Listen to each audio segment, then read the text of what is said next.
Arabаңыздар урматтуу биздин интернет колдонуучулар, биздин каналдын көрүүчүлөрү. Биз бүгүнкү сабакта StreamYard аттуу программа жөнүндө сөз кылабыз. Бул StreamYard азыркы күндө онлайн семинар, башкача айтканда вебинар өткөргөнгө жана башка бир видео конференцияларды уюштуруу үчүн абдан керектүү программа.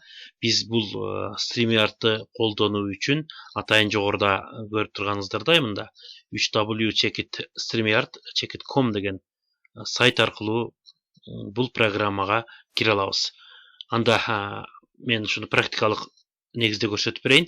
Өзүңүздөр көрүп турганыңыздардай мынакей браузердин адрес бөлүгүнө www.streamyard.com деп туруп атайын адресине киребиз.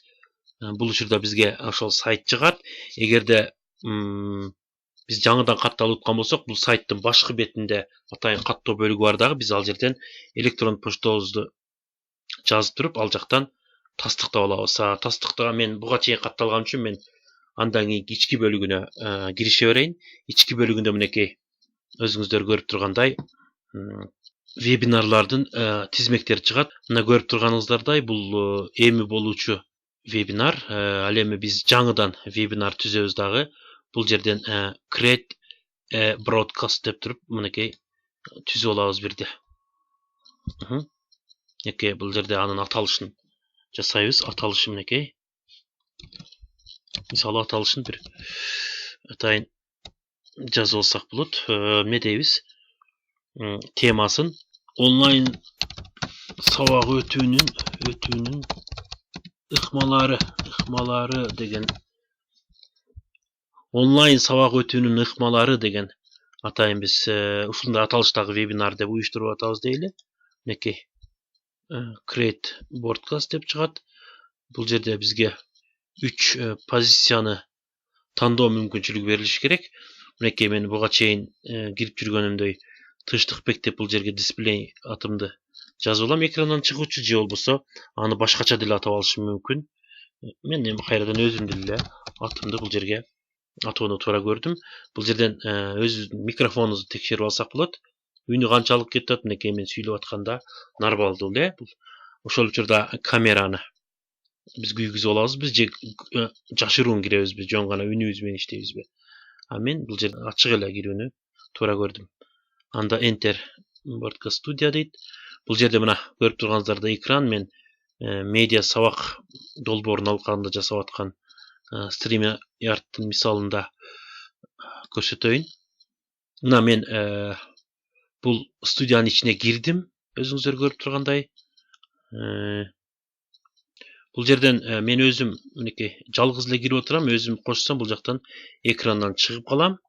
Ал эми дагы бирөөнү чакырыш үчүн бул жакта бөлүкчөлөр бар. Мынакей жанагы эле биз кирип баратканда, андан кийин кирип алгандан кийин деле микрофонду, камераларды текшерип, аны өзүмдү көрсөтпөй койсом болот. Мынакей үнүм эле чыгып тура берет. Көрсөтсөм да болот. Ошол учурда микрофонумду мен өчүрүп койсом болот. Так, биз бирөөнү чакыралы бул жака шерик катары. Мынакей атайын шилтеме келет. Буну биз көчүрүп алып туруп, ошол учурда почта аркылуу жиберсек болот. Көчүрүп келип туруп биз мынакей WhatsApp'ка, мен WhatsApp аркылуу эле жиберүүнү туура көрүп отурам. Мынакей бул менин Саид Рахман аттуу досум болсо, мен азыркы эле шилтемени жиберем. Кирип коюусун суранам да. Эгер чалып болсо же болбосо бул жактан деле кирип койчу деп суранып коюшу мүмкүн. Ошол учурда менен кошо иштеп жаткан бул Кундуз Жекшен кызы деген WhatsApp'тагы контакттарымдан мынакей ага деле кирип койчу деп жазып коюшу мүмкүн бул жактан. Ошол учурда мен кайрадан студияга кирип аларды күтүп турам. Бул жерден алар шилтеме аркылуу буга чейин телефон аркылуу байланышкан болушу мүмкүн.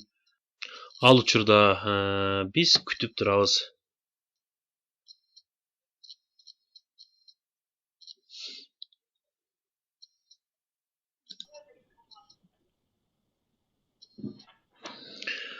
Салам Кундуз. Саламатсызбы? Саламатчылык, мынекей өзүңүздөр көргөндөй менин Кундуз деген таанышым, мынекей өзүн балким видеого көрүнө турган, көрүнбөй турган жагдай болуп калат. Бул Кундузга балким азыр видеодон чыгуу ыңгайсыздык жараткан болушу мүмкүн. Ошондуктан ал өзүнүн каалоосуна жараша камераны жандырбай эле, күйгүзбөй эле кириши мүмкүн. Мынекей дагы Сайдырахман деген досум келип калды. Салам, Сайдырахман. Салам. Мынекей бул жерде мынекей Сайдырахман дегер мен ушу студияда эле калтырып, бирок конференцияга кошпой турган болсом, кайрадан минус кылып коем. Кайрадан мынтип кошсом да болот, плюс минус. Ошол учурда Кундузга дагы мына ушундай колдонсом болот. Эгерде бул жерде биз сөз мен сүйлөп аткан кезде Сайдырахман менен Кундузду микрофонун мен деле өчүрүп койсом болот, мынтип жөн гана алар көрүнүп, үчөөбүздүн сөзүбүз тең шум болбош үчүн.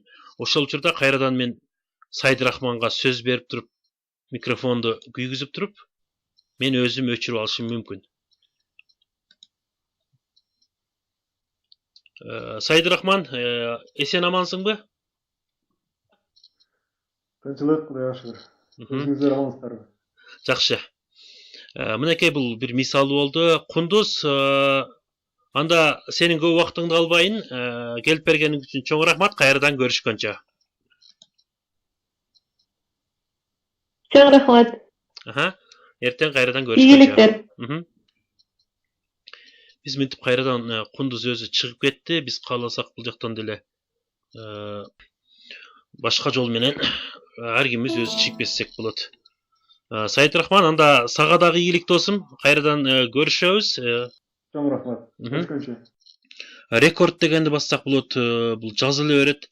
Ошол учурда биз азыркы эле биздин конференцияны же болбосо вебинарды бир эле моментте Facebook же болбосо YouTube каналдан түз эфир уюштурсак болот. Биздин башка элдерге дагы жеткиликтүү кылыш үчүн. Мынекей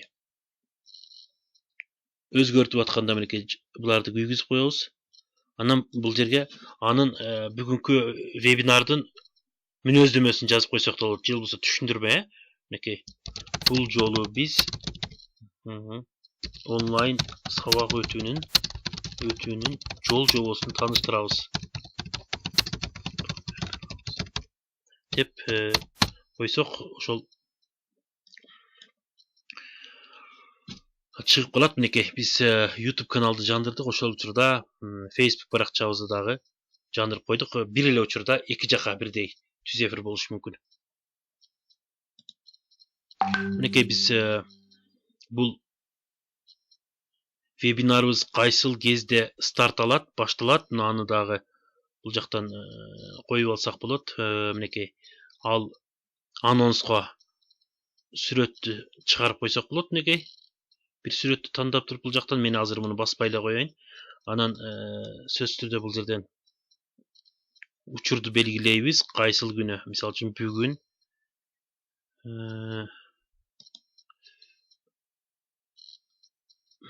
так, канчанчы ай? 4-чү ай, 5 апрель дейле. Бул AM деген түнкү саат 12ден түшкү саат 12ге чейин, ал эми PM андан кийинки учур.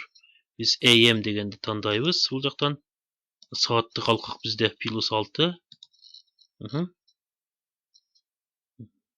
Бул жактан биз аны сактап коюшубуз мүмкүн. Мен азыр мисалы үчүн ошол учурда мынекей ага чейин жарыяланып калса анонсу, ар ким мынтип комментарийлерди жазып турушу мүмкүн. Эгерде биз ички студияда даяр болуп туруп ошол мөөнөттө сырттагы ошол эле YouTube каналдагы көрүүчүлөрүбүз, ошондой аны менен катар Facebook баракчабыздагы колдонуучуларыбыз көрүп баштай берсин десек, бул жерде мынекей Go Live деген турат. Ушуну басышыбыз керек дагы. Басканда түз эфир сыртка дагы кетет. Ошол учурда мынекей ар ким мынтип комментарийлерди бериши мүмкүн. Бул комментарий мисалы үчүн Айза Шералиевадан келген комментарий. Жөн эле комментарийди жазып коюптур. Жөнөтүп коюптур. Эч нерсе жазбай эле Facebook'тагы баракчабыздан келгени билинип турат. Мына четиндеги белгиден улам. Ал эми калгандары YouTube каналыбыздан келип турганы билинип турат. Бул жактан мисалы үчүн бирөөгө сөз бере турган болсок, мисалы үчүн мен сүйлөп аткан кезде жалпы экранга ичинен маанилүү бир суроону баса турган болсок, мисалы үчүн жакшы саамалык деп Жылдыз Мамыразак кызы жазыптыр. Шоу деп басып койсок, экраныбызга мынтип татынака болуп чыгып калат. Кайра эле айтты бассак, ал өчүп кетиши мүмкүн. Эми бул жактагы айрым куралдарга өтө турган болсок, бул өчүрүп кайра күйгүзсөк болот. Бул жака 5-6 чыгып туруп, бирөө сүйлөп атканда калгандарыбыз микрофонду өчүрүп койсок болот. Андан кийин камера, жана башында түшүндүргөндөй, бул дагы түзөтүүлөр жана башка. Бул жерде sharing screen деген нерсеге көңүл бургум келип турат. Sharing screen дегенде сөз түрдө экранды презентация кылып атканда компьютердагы өзүңдүн слайдыңды көрсөтүү мүмкүнчүлүгү деген сөз. Мынакей биз муну 2 жолу басып коебуз дагы. Бул жака уруксат беребиз. Мынакей мен компьютердин экраным көрүнүп турат. Анан мен бул жактан өзүмдүн слайдымы койсом, мынакей көрүп турасыздар. Экрандан толук слайд көрүнүшү мүмкүн. Аны биз экрандын көрүнүшүн баяндамачы менен кошо да тартууласак болот. Баяндамачынын үнү эле угулуп жалпы экран көрүнүш керек десек, бул мен кайрадан компьютеримде көрүнүчү слайдты өчүрүп койдум бул жактан. Аны менен катар мынакей коммент деп ар кимдин комментарий улам келип турат. Бул жактан басып койсок, жанагыдай болуп чыгат. Анан баннер деген нерсе бар.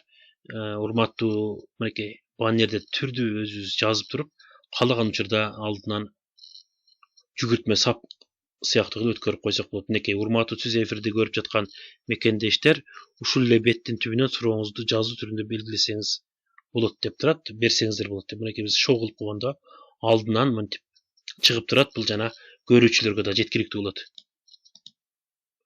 Ошол учурда мына бренд деген бар. Бренд дегенде биз жалпы өзүбүздүн фонду аныктап алсак болот. Түрдүү түстөр берилген бул жакта. Андан сырткары тема, мынакей мындай теманын Тынчтыкбек деген кичинекей болуп калды, көрдүңүздөр. Ал эми бул чоңойтулган варианты. Ошол учурда мынакей лого, медиа сабак деген лого турат. Ошонун эле башкача агыраагы мынакей алмаштырып койсок болот. Мынакей StreamYard'дын негизги эң белгиси мына өрдөктүн сүрөтү бар. Бул логону да коюп койсок кээ бир учурда болот. Анан бул жакта жүктөп коюу деген бар. Биз каалаган бир логону тандап туруп, жүктөп коюп алсак деле болот. Мынакей background деп жана башында байкагандырсыздар. Мынакей мен өзүмдү өчүрүп турайын. Биздин арткы фон background. Бул жака биз каалаган башка сүрөттөрдү алып келип деле артыбызга, балким иштеген жерибиздин баннерин коюп алсак болот. Андан сырткары мынакей приват чат деп турат. Бул жерде ошол конференциянын модераторунун, ошол эле спикерлердин ичара жазышуусу, айрым уюштуруу моменттери боюнча ал сыртка көрүлбөйт. Бул жакта мына ушул түзөтүү. Ошол андан кийин болсо бул конференцияны же болбосо вебинарды аягында аяктоо деген түймөчө чыгып калат. Мен азыр муну аяктабай эле турайын. Ал автоматтык түрдө YouTube каналга сакталат. Эгер биз каалабасак, аны кийин өчүрүп деле коюшубуз мүмкүн. Анда StreamYard боюнча айтмакчы болгонубуз мына ушулар болду.